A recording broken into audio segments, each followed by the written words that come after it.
सूती बिछा के अलगे बहरे बिछौना राजा लइका बानी। सूती बिछा के अलगे बहरे बिछौना राजा लइका बानी। भोर दी फुलाए दी गोटाए दिए राजा जी नन्हे उमरिया में जन दी साजा जी।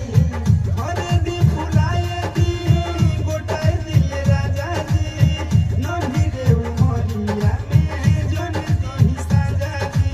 हाय हाय हाय हाय हाय हाय। भोर दी फुलाए दी गोटाए दिए राजा जी नन्हे उमरिया में